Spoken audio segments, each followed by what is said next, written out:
Pick a move in the ring. You can hit me with the words you fling. We are now joined by a one featherweight world title contender, Thanh Le. It's been a long time coming. This matchup has been going on for a while now. How do you feel, and how was it flying into Singapore? Oh, the flight was great. Every time I travel over to this side of the world and fight, it's its own little adventure. So it's a lot of fun. I try to keep it lighthearted and kind of go with the punches, and it's always fun for me, my team, and everything coming over here was great. Getting into the hotel, beautiful hotel, accommodations were perfect. So no complaints there. And then obviously the matchup, what we've been waiting for a long time. The matchup was originally scheduled for mid-April. That got pushed back due to everything that was going on in the world today. And thankfully we're here now, and we kind of all have come to this point and ready to put hands on somebody. That's going to be an exciting one, man. We have a question here from MMA Heroics. And their question is, this is a fight you have been campaigning for some time now. Now that it's here, what can we look forward to? Oh, you're going to see me, the best Thanh Le possible. I've been preparing for this fight since I joined one championship, since I signed on the dotted line. I knew that eventually we would get here. I didn't know how many fights it would take or how many up and downs it would take, but it's been a relatively successful run, 3 fights, 3 kind of quick knockouts. So I've been doing good work so far. We just got to keep the momentum and never, ever look past a great opponent and champion like Martin. And it's really nice to be able to finally match up, get what we've wanted, but now it's time to do work. We haven't accomplished anything. We've got the matchup. We got to win. Nice, man. We got a next question here from Cage Side Press. Jay Anderson asked this question. You haven't been to a decision before. How have you adjusted your training camp to prepare for a 25-minute bout? We've been preparing for a decision since I was an amateur. 9-minute fights, and then 15-minute fights, and then 25-minute fights. But, it's never in the cards to sprint out there and try to finish this man in the first round recklessly. The knockouts have happened to come early in most of my fights. But that's not the game plan, to go out there and just close my eyes and start swinging, right? We go out there and we do things calculated. We do things very, very precise. And then when the opening happens, I do a pretty good job of taking advantage. So that's pretty much what's happened so far in these fights. And I think it's going to be a much longer fight than we're used to against Martin. Disciplined. He's smart. He's not going to go out there and lay down and give his belt up easily, right? He's worked his whole life for this also, to retain this title, to keep this belt. And we're going to do our best to take it from him. So when that opening comes, we'll take it. We have another question here from James Reese from MMA Overtime. Your opponent, Martin Nguyen, is known for finishing opponents with his famous overhand right. How are you planning to avoid it? And how confident are you of taking his biggest shots? Taking his biggest shots? Not confident. We're not going to take his biggest shots. We're not going to be there, right? That's the goal. But if you put Martin in front of any man and he swings with all of his might and connects, he's going to sleep, just like me. If I hit any man on this planet with my fist and you let me hit you, you're going to sleep. The issue is not getting hit, right? So that's pretty much what my game is built for. And we're going to try to make that happen as well as we can throughout this entire 25-minute fight. We're going to try to move our feet. We're going to try to draw out the things that we know he wants to land, and then we're going to make our counters happen, right? And that's what I do best. So we're going to concentrate on creating that. We're going to use our feet to go into the power and away from the power, and then mix those things up and see what he can do with it. Another question here from Conan Daly. This is your 4th fight now with one championship, and it's a title bout. Did preparation become more intense compared to the previous fights? More intense? No. Ever since we've been amateur to pro, to title fights, to one championship, past that, we prepare the same way, and that is literally as smart and as hard and as consistent as possible. Now, what smart, hard, and consistent means have gotten better and better over time, which is awesome. My resources have gotten better and better over time, which is awesome. But, with what I have at the moment, training has been exactly the same, as hard as possible, as smart as possible, and as consistent as possible, right? Another question here from Conan Daly. After the LFA title fight, what lessons did you learn from that? And how did it help you go on this current win streak?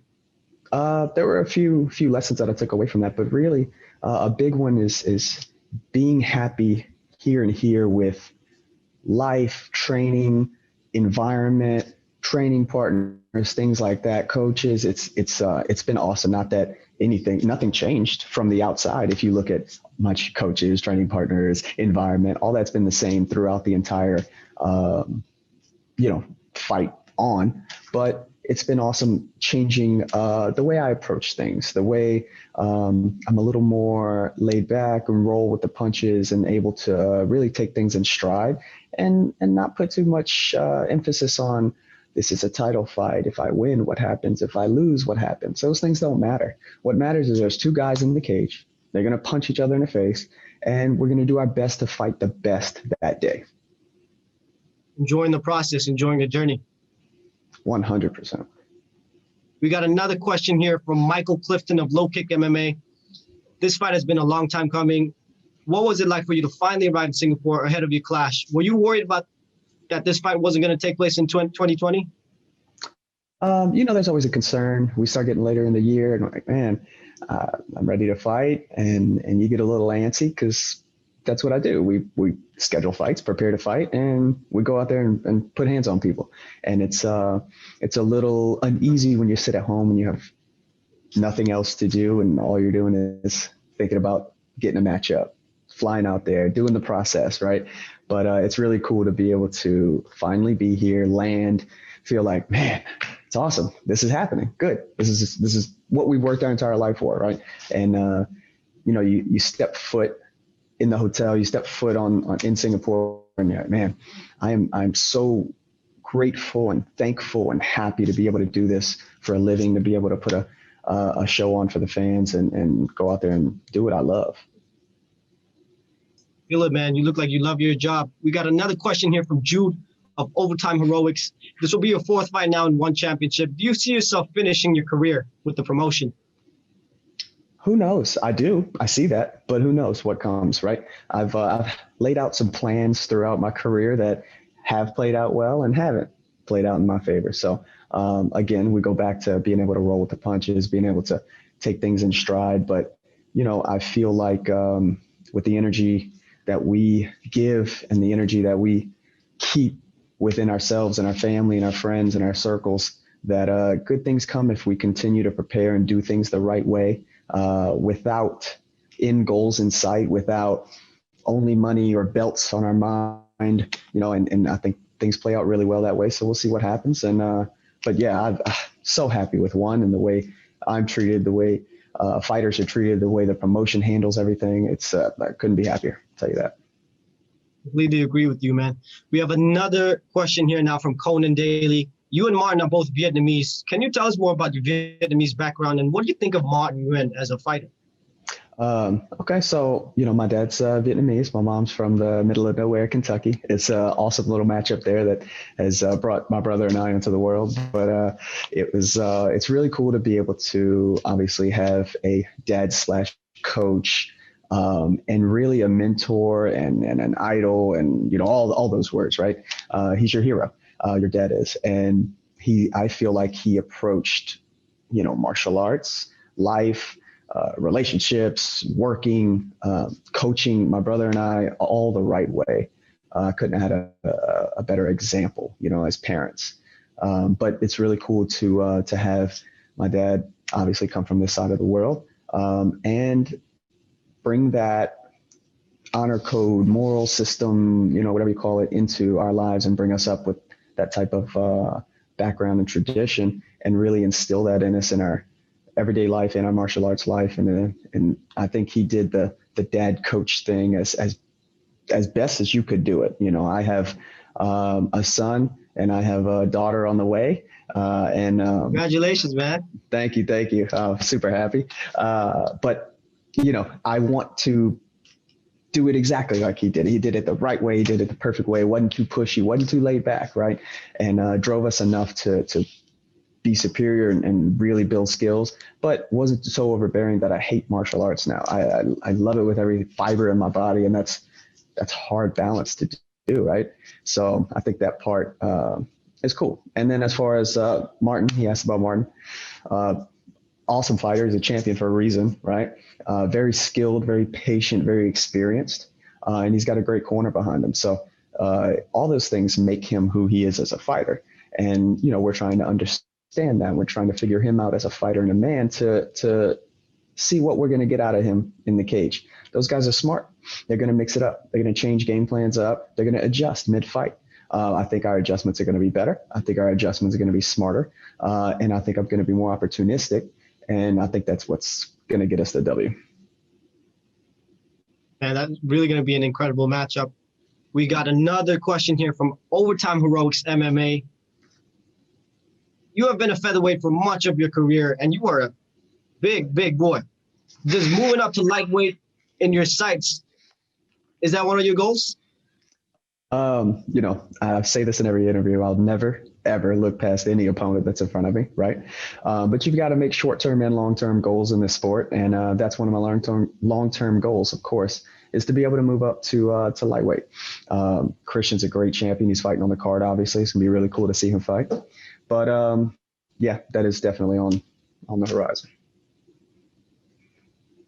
One more here. Between your one debut and now, how much do you think you have improved? It's hard to give that an answer, right? But I tell you, in this last little bit with one championship, these 3 fights, I've gotten better than any other span in my career. I guarantee you I've gotten better from the fight with Yusuf to now, better in that time than I did when I was a day one person until I was a pro. I know that doesn't make sense and it sounds a little weird, but I've gotten so much better over that time. And that's why I'm so excited and grateful and thankful to be able to show my family, my friends, everybody that I belong here. I'm going to take this belt and how much better I've gotten. Yeah, you look like you have some incredible momentum behind you, and sometimes the pieces just fit and it feels like the right time. Yeah. We got another question here now from Fight Game Asia. Given that both of you are very big knockout strikers, no one really expects this bout to go to the ground. But in case it does, how confident are you in your ground game? How has working with guys like Ryan Hall helped improve your grappling skills? Not at all. I don't think it's helped me at all. So he should probably try to take me down and just beat me up on the ground and see how that goes. Man, you are now three bouts, 3 first round finishes. Do you think you can take him out in the first round?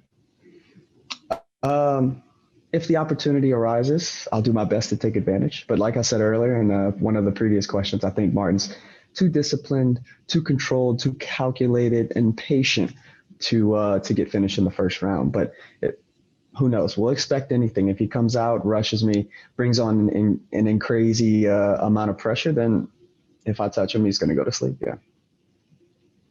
Now, we see from your home videos, you train a lot with your brother. Tell us what's that like, having a brother, just training together and pushing you to your limits? It's literally the best thing possible, man. I tell you what, he's taken the coach role so well.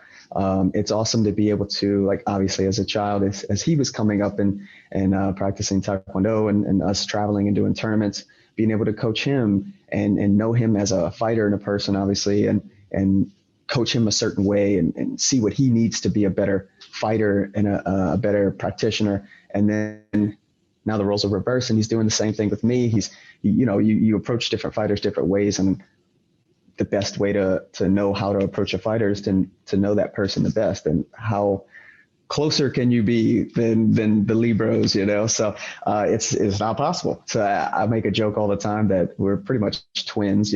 Twins have their own language and all this stuff. We're 9 years apart, but we're pretty much twins, man. I'm 13 still here, and it's awesome to be able to be on the same wavelength as somebody, to be able to speak the same language, the same fight language, and incorporate his twists on his game, because we fight pretty much very identical, But if we zoom in to the microscopic level, we fight completely different. So it's awesome to be able to take his side of things and my side of things, merge it together. But, you know, anybody that knows me knows that family is the absolute biggest thing to me. Spending time with them, being able to travel, train, do work with them. It's family dinner on Friday nights is a highlight of my life. So it's I can't really speak anymore on that, but it's excellent and it's wonderful and it's awesome to have him in my corner.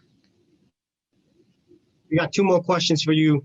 Thank you for your time. The second to last question: if you dethrone Martin, would you fight for a second belt in the lightweight division just like Martin? Yeah, I would love to. Obviously, you know, let's say we go out there and, I don't know, knock Martin out in the first round, like you mentioned earlier. You know, this man's been champ for, 3 years. He's had a very dominant run. You know, who knows? Maybe they give him a rematch and we do it in Vietnam and really sell that fight since MMA just got legalized out there. So that would be huge for the sport, I think, huge for the company and huge for the country. And then, you know, being able to defend there would be wonderful. And then we'll talk about moving up. You're a man with the plan. I see it. That's going to be insane if that ever goes down. One more question for you from Tom Taylor, VJPen.com. Martin has been a dominant champion in one. If you beat him, you talked about, would you consider giving him an immediate rematch? And if so, you think this could be a beginning of a long-term rivalry?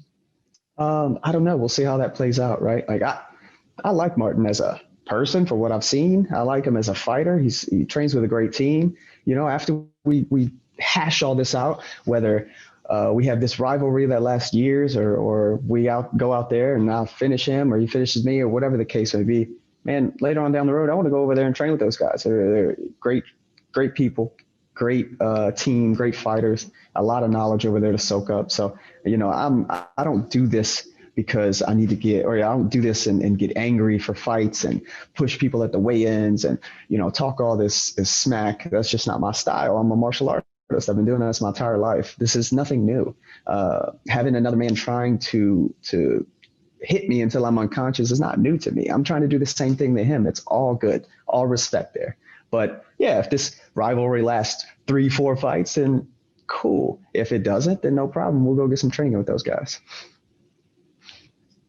We got a last one for fun. I don't know what this means, but if you stand up and stretch like a weirdo, like you told South, were you going to do that like South China Morning Post? Stand up and stretch like a weirdo? I don't know. This was the question you threw out at me. So I'm just throwing it out there to you. I'm not sure how to answer that one. All right, man. Thank you so much for your time. All the best this Friday night. Appreciate it. Thank you guys for having me.